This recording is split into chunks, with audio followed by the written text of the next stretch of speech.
आज के शो की शुरुआत एक सवाल से। What's on your mind? आपके दिमाग में क्या चल रहा है? क्या आप भी वही सोच रहे हैं जो हमारे और आपके जैसे करोड़ों लोग सोच रहे हैं? जैसे गैंग्स ऑफ वासेपुर में मनोज वाजपेयी का एक डायलॉग है, सरदार खान नाम है हमारा, बता दीजिएगा सबको। आपकी ये उक्ति साउथ अफ्रीका से आई है, नए रूप में। क्या? ओमिक्रॉन नाम है हमारा, बता दीजिएगा सबको। अब तक आप जान चुके होंगे कि ओमिक्रॉन कोरोना वायरस का नया वेरिएंट है। इसे सबसे पहले साउथ अफ्रीका में डिटेक्ट किया गया। 26 नवंबर के ललन टॉप शो में हमने ओमिक्रॉन वेरिएंट के बारे में शुरुआती जानकारियां आपको दी थी। आज हम जानेंगे ओमिक्रॉन वेरिएंट कितना खतरनाक है, दुनिया के देश इससे निपटने के लिए क्या उपाय कर रहे हैं, साउथ अफ्रीका और WHO ट्रैवल बैन्स को हटाने की अपील क्यों कर रहे हैं, और तमाम चिंताओं के बीच ओमिक्रॉन के नामकरण पर भसड़ क्यों मची हुई है, सब विस्तार से बताएंगे। नमस्ते, मेरा नाम प्रतीक्षा है और आप मुझे देख रहे हैं ललन टॉप के इंटरनेशनल प्रसंगों से जुड़े बुलेटिन दुनियादारी में। 24 नवंबर 2021 साउथ अफ्रीका ने दुनिया वालों को एक संदेश दिया। उन्होंने कहा कि हमारे यहाँ कोरोना का एक नया वेरिएंट पहचान में आया है। ये तेजी से फैलता है और शरीर की प्रतिरोधक क्षमता को आसानी से भेद सकता है। शुरुआत में इसको B11529 का नाम दिया गया। विश्व स्वास्थ्य संगठन यानी कि WHO, काम में जैसी भी हो, एक वैश्विक संस्था है। उसके दिशा निर्देशों के आधार पर दुनिया भर से के देश हेल्थ से जुड़े नियम कानून बनाते हैं। WHO कोरोना महामारी के साथ लड़ाई का नेतृत्व कर रही है। उसने साउथ अफ्रीका में पाए गए नए वेरिएंट की पड़ताल की। उन्हें भी लगा कि स्थिति चिंताजनक है। फिर WHO ने इसको वेरिएंट ऑफ कंसर्न की कैटेगरी में डाला। वेरिएंट ऑफ कंसर्न का मतलब ये कि मामला गंभीर है। जब से महामारी शुरू हुई है तब से कोरोना वायरस म्यूटेट होता रहा है। ये सैकड़ों बार अपना रूप बदल चुका है। अधिकतर म्यूटेशन से डरने की जरूरत नहीं होती। हमारे शरीर की इम्यूनिटी उन्हें मार गिराने में कारगर होती है। कई दफा तो म्यूटेशन फायदेमंद भी होते हैं, लेकिन कुछ म्यूटेशन अबूझ पहेली बन जाते हैं। वो वैक्सीन या संक्रमण से मिली इम्यूनिटी को आसानी से भेद सकते हैं। ऐसे में संक्रमण फैलने की रफ्तार बढ़ जाती है, उपलब्ध इलाज की प्रभाव क्षमता घट जाती है। कुल जमा बात यह कि उनका जवाब खोजने के लिए नए सिरे से शुरुआत करनी होती है। WHO ने अभी तक 5 वेरिएंट्स को वेरिएंट ऑफ कंसर्न की लिस्ट में रखा है, अल्फा, बीटा, गामा, डेल्टा और अभी पकड़ में आए वेरिएंट जिसको नाम दिया गया है ओमिक्रॉन। 2 वेरिएंट्स को वेरिएंट ऑफ इंटरेस्ट माना गया है, लैम्डा और म्यू। वेरिएंट्स के नामकरण की प्रक्रिया के बारे में आगे बताएंगे। पहले दुनिया भर में मचे हंगामे के बारे में जान लेते हैं। जैसे ही WHO ने ओमिक्रॉन को वेरिएंट ऑफ कंसर्न घोषित किया, कई देशों ने फटाफट सीमाएं बंद कर दी। इजराइल और जापान ने किसी भी विदेशी नागरिक को घुसने पर बैन लगा दिया है। European union, Britain, America, Brazil, Iran समेत कई देशों ने साउथ अफ्रीका से आने वाली और उधर की तरफ जाने वाली सभी फ्लाइट्स को रोक दिया है। इन देशों ने साउथ अफ्रीका के अलावा उसके पड़ोसी देशों पर भी लाल कलम चलाई है। भारत ने दक्षिण अफ्रीका की उड़ानें बंद तो नहीं किया है, लेकिन सरकार स्थिति पर नजर बनाए हुए है। इंटरनेशनल एयरपोर्ट्स पर निगरानी बढ़ा दी गई है। दक्षिण अफ्रीका से आने वाले यात्रियों के लिए टेस्टिंग और क्वारंटीन से जुड़े नियम वापस लाए गए हैं। प्रतिबंधों के पीछे तर्क यह दिया जा रहा है कि इससे तैयारी के लिए वक्त मिल जाएगा। वैज्ञानिक ये मान रहे हैं कि ट्रैवल बैन से कोई खास फर्क नहीं पड़ने वाला। बहुत संभावना है कि ओमिक्रॉन पहले से ही सीमाओं में दाखिल हो चुका हो, इसलिए हमें पहले स्टेप से शुरुआत करनी होगी। कोरोना प्रोटोकॉल का पालन करना होगा और वैक्सीनेशन की रफ्तार और तेज करनी होगी। उधर ट्रैवल बैन का नियम लागू किए जाने के चलते अफरा तफरी मच गई है। साउथ अफ्रीका में ये टूरिज्म सीजन का शुरुआती मौसम है। अधिकतर पर्यटक यूरोप और अमेरिका से आते हैं। अचानक उड़ान बंद होने से वे लोग फंस गए हैं। कुछ महीनों से पटरी पर लौट रहा बिजनेस अचानक से दुर्घटनाग्रस्त हो गया है। ये अफ्रीकी देशों के इनकम पर चोट है। एक और बात है, अभी तक हमें ओमिक्रॉन वेरिएंट का पूरा दायरा पता नहीं चला है। हमें यह भी नहीं पता चला है कि कोरोना की उपलब्ध वैक्सीन इसके ऊपर कितनी कारगर है। इसके बावजूद सीधे सीधे अफ्रीकी देशों को निशाना बनाया जा रहा है। साउथ अफ्रीका के राष्ट्रपति सिरिल रामाफोसा ने प्रतिबंध हटाने की अपील की है। उन्होंने कहा कि अफ्रीकी देशों के साथ भेदभाव किया जा रहा है। इससे कोरोना संक्रमण तो नहीं रुकेगा, लेकिन प्रभावित देशों की अर्थव्यवस्था जरूर चौपट हो जाएगी। जानकारों का कहना है कि साउथ अफ्रीका की अपील सुनी जानी चाहिए। उसकी बात में दम है। कैसे?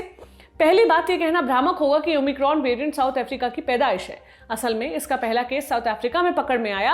हो सकता है ये वेरिएंट अमेरिका या ब्रिटेन या ऑस्ट्रेलिया या चीन से वहां पहुंचा हो। यह भी संभव है कि वेरिएंट बाकी दुनिया में पहले से मौजूद हो लेकिन पकड़ में ना आया हो। कुछ भी संभव है। सीमित संसाधनों के बावजूद साउथ अफ्रीका ने वेरिएंट की पहचान की और पहली फुर्सत में उन्होंने दुनिया को आगाह भी किया। इसलिए साउथ अफ्रीका की भूमिका एक संदेश वाहक की है। एक बड़ी मशहूर कहावत है, नेवर शूट द मैसेंजर, लेकिन साउथ अफ्रीका के साथ उल्टा हो रहा है, उसे पारदर्शी होने की सजा दी जा रही है। यूरोप के कई देशों में रोजाना 30-40 हजार केसेस आ रहे हैं, लेकिन विकासशील या अल्प विकसित देशों ने कभी उनके यहाँ की उड़ानों पर बैन नहीं लगाया। वही कातिल हैं, वही मुंसिफ भी हैं, वो अपने मन मुताबिक सारे फैसले ले रहे हैं। WHO ने भी कहा है कि ट्रैवल बैन का फैसला जल्दबाजी में लिया जा रहा है। सरकारों को साइंटिफिक नजरिए से सोचने की जरूरत है। उड़ानों पर बैन लगा देने से संक्रमण की रफ्तार कम होगी, लेकिन ये इसको पूरी तरह नहीं रोक सकता। जिस समय साउथ अफ्रीका को सबके साथ लिए जाने की जरूरत है, उसी समय उसे सबसे अलग थलग किया जा रहा है। ओमिक्रॉन वेरिएंट की चर्चा के बीच एक बार फिर से वैक्सीन असमानता की बहस चालू हो गई है।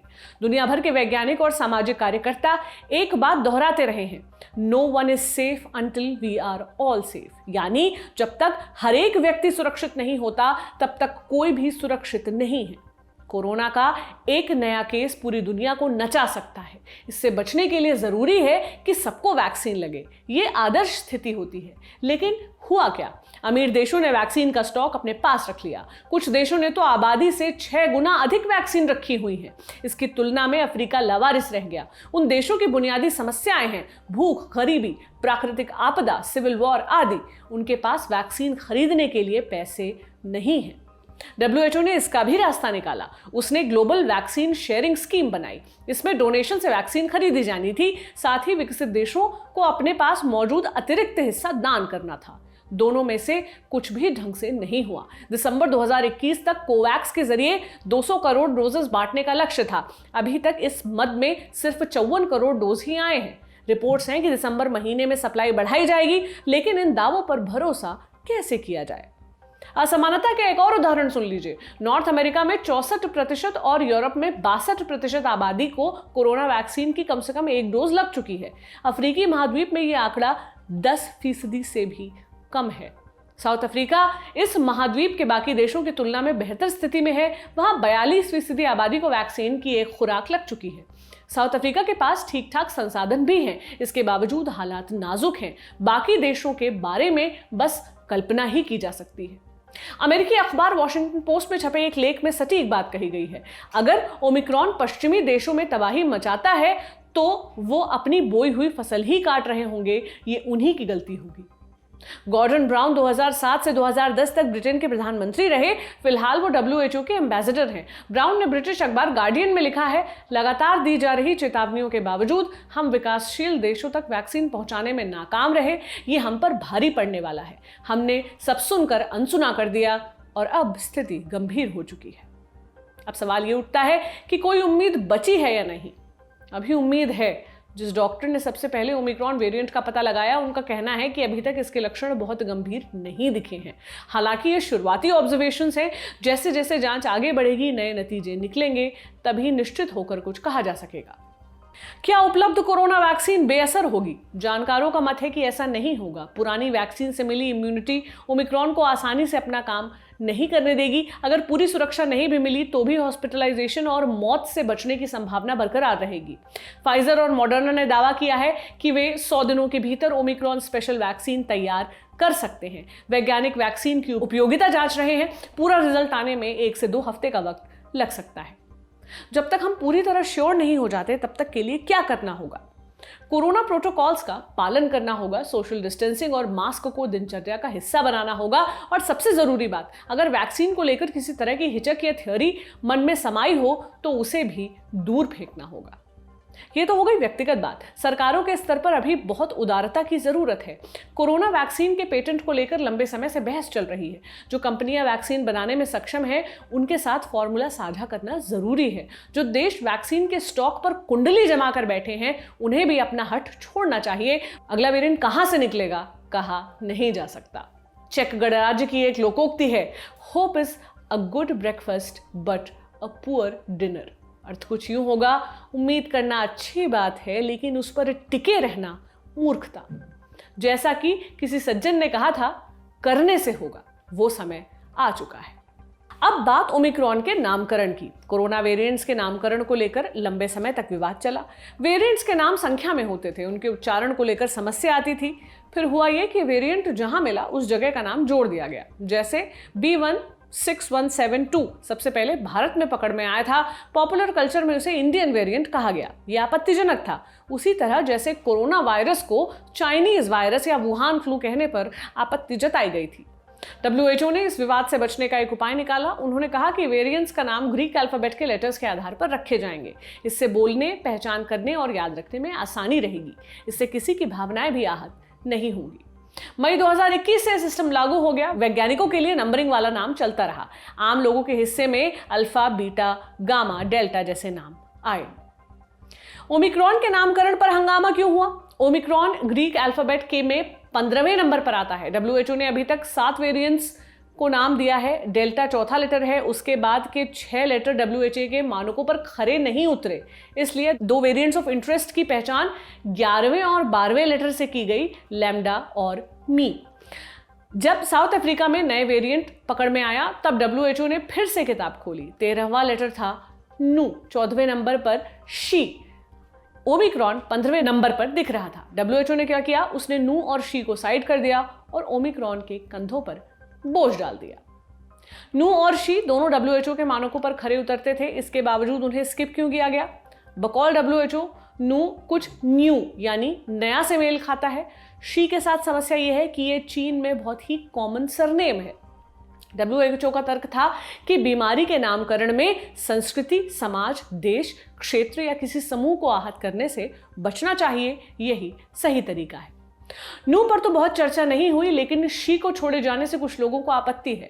उनका मानना है कि WHO ने चीन के डर से ऐसा किया है। शी चीन के राष्ट्रपति के नाम का पहला हिस्सा है। अमेरिका के टेक्सास से सेनेटर टेड क्रूज ने ट्वीट किया कि अगर WHO चाइनीज कम्युनिस्ट पार्टी से इतना ही डरता है तो उन पर भरोसा कैसे किया जा सकता है। अमेरिका के पूर्व राष्ट्रपति डोनाल्ड ट्रंप के बेटे ने कहा कि मेरे लिए इस वेरिएंट का असली नाम शी वेरिएंट ही रहेगा।